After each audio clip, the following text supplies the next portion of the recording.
எப்பவுமே எண்ணெய் காய்ச்சா, அது இரும்பு சட்டியில வச்சா, அந்த நைட்டு ஃபுல்லா அந்த இரும்பு சட்டியில இருக்கும்னு சொன்னா, அந்த இரும்போடைய சத்து அந்த எண்ணெய்க்கு போகுங்கிறது வழக்கம். நானும் மதியம் எண்ணெய காய்ச்சிட்டு இப்படி வச்சேன். நைட்டு ஃபுல்லா இப்படி இருந்து இப்படி உறைஞ்சு போய் இருந்தது.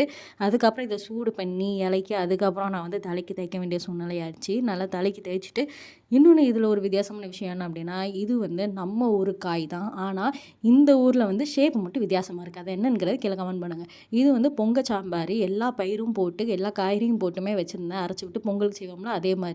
அதுக்கப்புறம் இந்த காய் கூட பருப்பு போட்டு நல்லா கூட்டு மாரி செஞ்சுருந்தேன். அது என்ன காய்ங்கிறத கண்டுபிடிச்சிட்டிங்கன்னா சொல்லுங்க.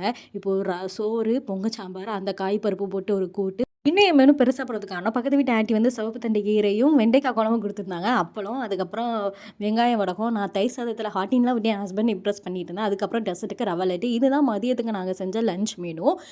சூப்பரா இருந்தது. அந்த காய் என்னன்னு தெரியணுமா? ஒண்ணும் இல்ல. வெண்பூசணி தான். இந்த ஊர்ல ஷேப் மட்டும் டிஃப்ரெண்ட்டா இருக்கு. பட் சூப்பரா